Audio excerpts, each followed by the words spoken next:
So, good morning and Jai Hind to everybody. Welcome to the daily current affairs session. So, as we, cope up with the pandemic, there are certain other developments also which are happening, which we are taking up today. So the Colombo Port project has been in news over quite some time because the opposition parties in Sri Lanka and also other environmentalist groups, even the civil society organizations, they were not in favor or they were not on the same page with the Sri Lankan government. But the Sri Lankan government has gone ahead and the parliament has passed this bill. So let's take a look at the Sri Lankan parliament passes controversial bill on China backed port city. So the Sri Lankan parliament passed a controversial bill on laws governing the China backed Colombo port city. दिक्कत इसमें सबसे बड़ी ये है that you all must have heard about the term or the phrase that we use with respect to China, which we call what? Which we call the debt diplomacy or the checkbook diplomacy, through which China drives the other country or the other partner, the so-called partner with which it has an agreement or with which it enters into an agreement into a debt trap. So the 1.4 billion Colombo port city, it was launched in 2014 during the previous term of Rajapaksa government when Chinese President Xi Jinping visited the island nation. इन्होंने क्या किया है basically Chinese ने, they have entered into a very long term agreement with China to develop this particular city as the port city in China, in Sri Lanka. Fine. पर होगा क्या ultimately कि इसमें चाइनीज जो इन्वेस्टमेंट है, since the Chinese are investing, rather they have already invested much of the money in this project, and ultimately because this has to be paid by the Sri Lankans back to the Chinese, and when the Sri Lankans would not be able to repay this money to the China will eventually be in effective control of this land. Fine. So the Colombo port city is a special financial zone being built next to the Colombo city, mostly on land reclaimed from the sea. Now remember, just pay attention here, the land which we are talking about here, on which this port city is going to be built, this has been reclaimed from the sea. And mind you, all the money has been pumped in from China for this reclamation of the land. जो ये land build की है, reclaim की है sea से, जिसके ऊपर ये project build कर रहा है China in partnership with Sri Lanka, that already you can say massively the money is from the Chinese side. They are calling it the next Dubai and it is being touted as a city from the future. ठीक है, ये सारे जो कह सकते हैं ना, the distant dreams which the Chinese are showing to the Sri Lankans, which are never going to be fulfilled, at least in the effective control of the Sri Lankans themselves. Powered by, if we talk about what exactly the Chinese are going to develop and how this city would look like, so it will be powered by renewable energy, it will have a financial center, an international island and a sprawling park right in the middle. So certainly this is a huge infrastructure project, but who is going to benefit from it? That is the ultimate question. Not the Sri Lankans folks, but the Chinese. Various groups in Sri Lanka, as I had said, have opposed it. Environmentalists, opposition political parties, civil society organizations and the common people also, because see, the point is, every dispensation in every country has some or the other inclinations with respect to other world leaders or other countries in the world with which they are aligned and with which they tend to go along with, their strategic partnerships. So this particular dispensation in Sri Lanka right now, it has its inclinations with respect to or towards the Chinese, because that is why they are bending towards the Chinese projects and they are allowing virtually the Chinese to have an effective control in their own sovereign territory, which is certainly a gross violation, I would say, of the Sri Lankan sovereign rights. Fine. So that is why the opposition political parties and the citizens also, they had opposed it, but still this has been given a go ahead. Now this is with respect to this particular project. What impact could it have for India? See, whenever you are having two of your neighbors, Sri Lanka and China, both being Indian neighbors, both being in close vicinity of India, it is certainly going to have an impact on us as well. It is going to have a strategic impact on the foreign policy of India. It is going to have an impact on the security calculus through which we view the entire region, because Chinese, they have earlier also done such mischievous activities in Sri Lanka. You all are aware of the West Container Port Terminal and the East Container Port Terminal. Remember that? So the Chinese, they had played mischief there also. Fine. So it certainly will have an impact on our ties both with China and with Sri Lanka, certainly. So taking a question on it now, I believe this is clear. Yes. So which of the following statements is or are correct with respect to the recent Chinese port projects in Sri Lanka? 1. The Hambantota project of Sri Lanka has been under the effective control of China. Then the port city Colombo is a Chinese project and part of China's Belt and Road Initiative. And third, the Supreme Court of Sri Lanka has put an indefinite stay on the execution of the Colombo port project. Yes, I'll just take a halt. Please mark your answers in the comment box. I urge everybody who's watching this session, please type your answers in the comment box. Certainly, I'll be reviewing them. I'm taking a halt. Also, you can pause the video to mark your answers, right?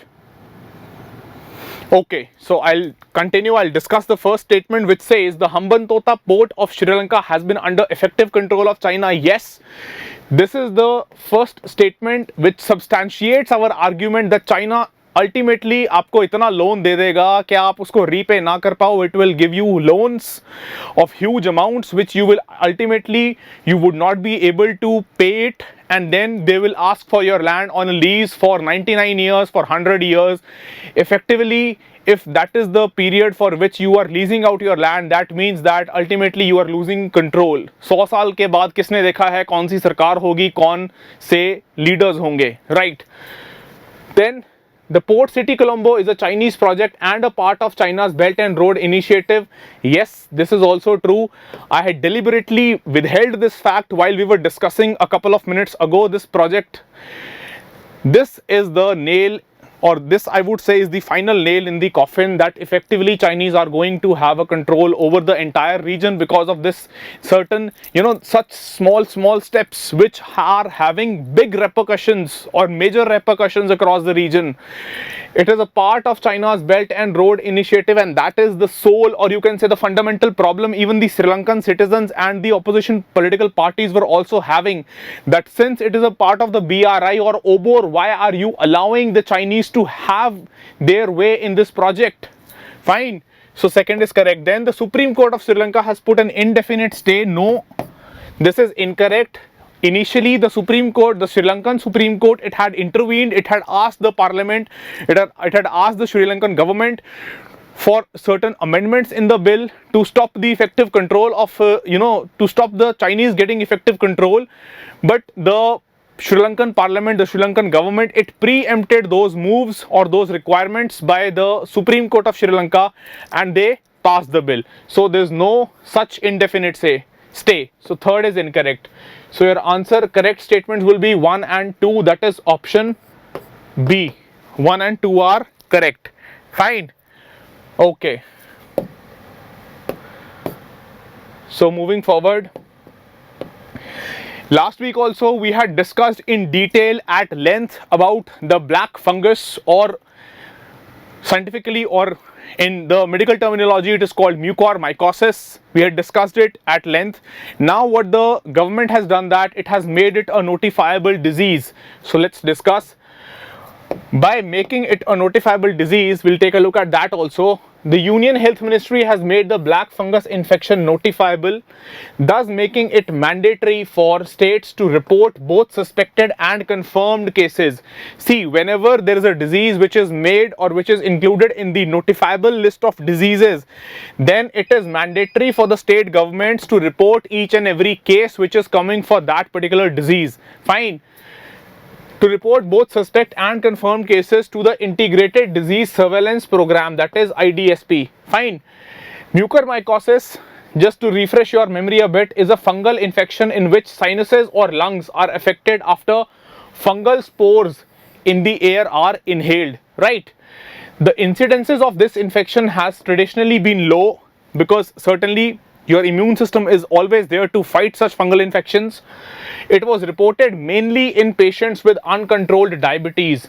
Now see, people who are having their immune system compromised, or the people who are on immunosuppressants such as the dexamethasone drug which is being used to treat COVID patients, when such drugs are administered, what they do is that they suppress your immune response, and when your immune response is suppressed, thereby effectively you become more prone to even the minor diseases with which your body can easily, or which your body is easily capable to fight off, right? So that is the problem here. That is why mucormycosis has been made a part of the notifiable diseases, right? Mainly hospitals in the countries are now reporting a significant increase in cases of COVID-19 associated mucormycosis. So now it has been termed as what? COVID-19 related mucormycosis or COVID-19 associated mucormycosis, because remember that COVID also, it is having an effect on your immune system, and when you are having that effect on your immune system, this black fungus is also what? It is overpowering it, right? So this is due to broadly two reasons. In COVID-19 patients who have severe diabetes, the risk of fungal infection is high, and due to indiscriminate use of steroids in the treatment of or for COVID-19, as I had already told you, the case with dexamethasone and the subsequent suppression of the immune system response. Fine.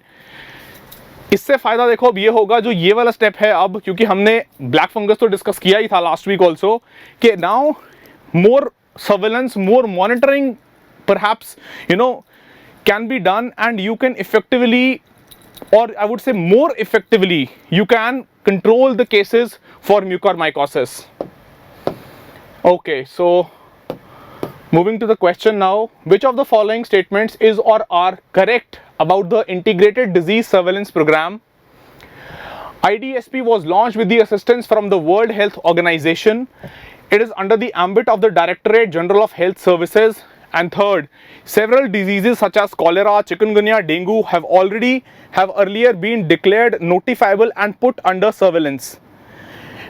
Yes. Do make a point to mark your answers and type them in the comment box. I'll just take a halt.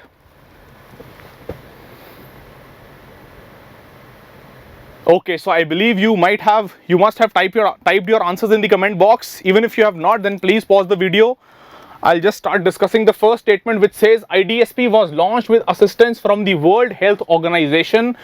No folks, it was not launched in assistance with WHO, but rather it was launched with assistance from which international organization? Yes, can anybody type in the comment box? Yes, that is the World Bank. It was the World Bank which assisted in the launch of IDSP. Fine. Then the second statement, that it is under the ambit of DGHS, that is Directorate General Health Services, which is a part of your Ministry of Health and Family Welfare. Fine, so second is correct. And third, several diseases such as cholera, chikungunya, dengue have already or earlier been notified and put under surveillance. Yes, this is also correct. So your question wanted to mark you correct statements, that is 2 and 3. For question 2, it will be 2 and 3, that is option A, right? Question number 2, answer is option A, because first is incorrect. Fine, I believe it is clear. Even if somewhere you are having any doubt, please pen it down and we'll clear it and we'll take it up for sure in the next session, right? Chaliye, so moving forward. So the next, again the Chinese are in news because of their belligerent act or their audacity, which is continuously on display from the past several decades, and this is another instance that China completes strategic Tibet highway near Arunachal border. So let's take a look at that.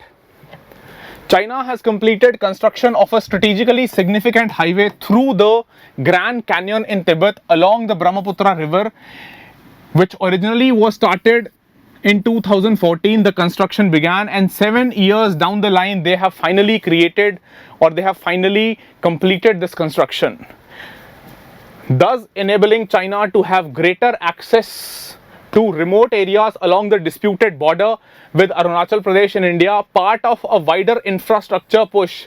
See, whenever there is a probability of conflict and you have such motorable roads, it always is in your huge benefit strategically that you are having such infrastructure in place, that you can mobilize your troops very fast compared to the other compared to the adversary or compared to the other country. Fine. And that is where this infrastructure push has been constantly given by the Chinese in this region to develop such strategic assets linking their mainland or their main areas to these border areas, right? Which is certainly to the disadvantage of our own. This is the second significant passageway to Medoc County that borders Arunachal, directly connecting the Pat township in Ningchi to Baidung in Medoc County. And this has been officially confirmed by their official Xinhua agency, news agency, right? See, why this I have mentioned this is because the Chinese, they are always very clandestine when they are developing such infrastructure. But now, since the official confirmation has also come, it means that this is a signal to India that come what may, you cannot stop us. We are going to proceed with these infrastructure projects right up to your borders and even inside. So it is, there have been earlier also many instances of wake-up calls for India, but this is also one such instance which is a wake-up call, or which should send alarm bells ringing. So in 2017, the Tibet Autonomous Region government launched a plan to build moderately well-off villages in border areas, under which 628 first line and second line villages were to be developed. First line villages meaning that those who are having direct connections or which are in direct vicinity of the borders. Fine. And the second line villages, they mean that which are somewhat away, somewhat distant from the border, but still they are essential so as to develop the first line villages, right? So these would be developed in the prefectures of Nagari, Shigatse, Shannon and Ningchi along China's borders with India, Bhutan and Nepal. And there are also reports that the Chinese have even transgressed inside the borders of Bhutan, establishing their own villages and settlements there. Fine. So this has been an attitude. I keep on saying in my previous sessions as well that India must align with the like-minded countries. Certainly Quad is one such solution, but we also should be aligning with all other small nations in the region, trying to align them with the Quad and to counterbalance the actions of the Chinese, right? Okay, so moving to the question now. So which of the following statements are correct with respect to canyons?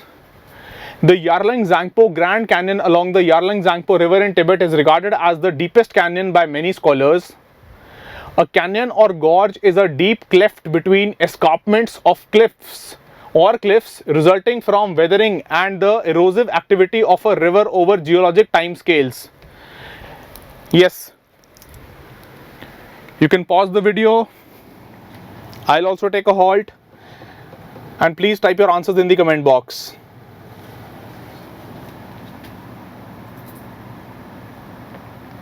Please make a point to type your answers in the comment box. Okay, so let's discuss the first statement. See, the opinion between scholars, it is somewhat divided, and that is why I had written here that the Grand Canyon or Yarlung Zangpo Grand Canyon, it is regarded as the deepest canyon by most scholars. So that is correct. Fine, because worldwide there's sort of, you can say, not 100% unanimity on it. So the first statement is correct. Then second, a canyon or gorge is a deep cleft between escarpments. This basically results from weathering or erosive activity of a river by a river over geologic time scales. That is also correct. The rivers, they carry out such activities over many years, over which we certainly calculate in geological time scales. Fine. So this is basically a definition of what a canyon is. So you were required to mark the correct answer, that is both 1 and 2 are correct. C is the answer for question 3. Fine. Okay, so let's take a look at the, see, this is basically a canyon. You can see the cliffs here which are made, the river has eroded all this area certainly over a great period of time, and it has carved out this valley, V-shaped kind of valley thing. Fine. Okay, so moving forward now. So there is another development with respect to counseling for patients, that is a COVID counseling helpline being launched by the Ayush Ministry. So let's discuss. Okay, so a dedicated community support helpline has been operationalized by the Union Ministry of Ayush. And what is it? It is basically an interactive voice response. जब आप call करते हैं, certainly you must have heard about these IVRs that you call, and there is an automated response from the other side. Equipped and currently available in Hindi and English languages, and other languages will be added gradually. Fine.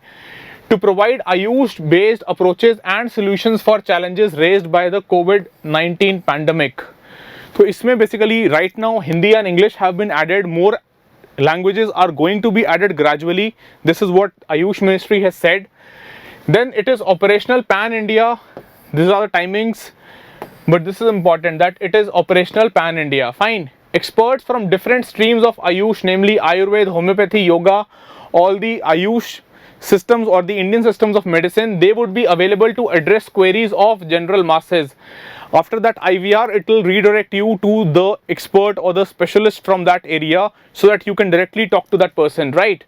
Earlier, two potential, if we talk about the contribution of Ayush Ministry, then earlier also 2 polyherbal formulations were made by the Ayush, under the Ayush Ministry, that is Ayush 64 and Kabasur Kuddi Neer.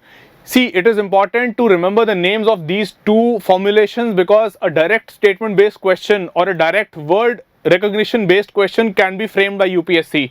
Fine. So it was developed by the Central Council for Research in Ayurvedic Sciences. So certainly it is not just the allopathic medicine across the world, but also our Indian system of medicine, that is the Ayush, which is contributing, which is playing its own vital role in fighting the pandemic, right? Chaliye. So moving to the question now.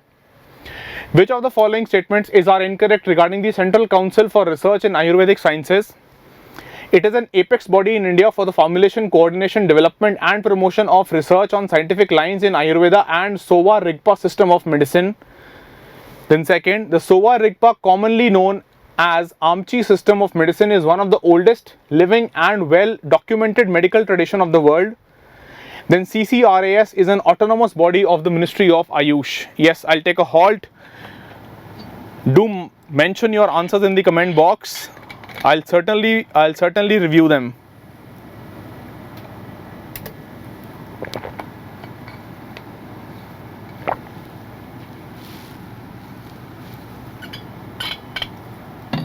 Hanji. Okay, so let's get started. I'll discuss the first statement, which says it is an apex body. The CCRAS is an apex body. Yeah, it's an apex body in India for the formulation, coordination of all these things in Ayurveda and Sowa Rigpa system for medicine. Yes, certainly that is correct. And if we talk about the Sowa Rigpa, then it is commonly known as Amchi system of medicine, one of the oldest documented medical traditions of the world. This is practiced in other countries of Asia as well. Fine. Then CCRAS is an autonomous body under the Union Ministry of Ayush. Yes, that is also correct. So your answer becomes none of these. That is option D, because neither of the statements are incorrect. ठीक है? चलिए. I believe this is clear to everybody. You can take a read at these points which I have briefed here in the PDF. Fine. Okay, so to the map based question for the day. Yes, to the map based question for the day. The A76 iceberg was recently in news. Which of the following statements are correct with respect to it? The iceberg was spotted by a European Space Agency satellite called Copernicus Sentinel.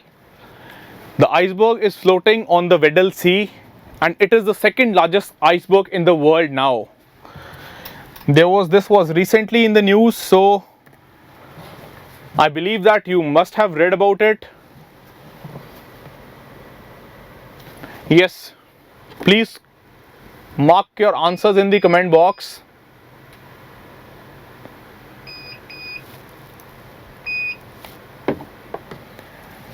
Yes, it's a request. Please mark your answers in the comment box. All of you, those who are viewing the session, those who are watching the session. Chaliye, so let's discuss the first statement that the iceberg was first spotted by a European Space Agency satellite, Copernicus Sentinel. That is factually correct. This is the satellite which spotted it. What happened is that it recently broke off from in the Antarctica, right? So that is why it was in news. The iceberg is floating off the Weddell Sea. Yes, after breaking off, it is now floating in the Weddell Sea right now. That is the status. So second is also correct. And it is the second largest iceberg in the world. No, that is incorrect because it is the largest, not the second largest, but the largest iceberg in the world.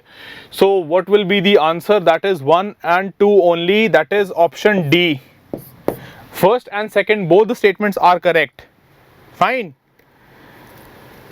Okay, so let's move on to the map.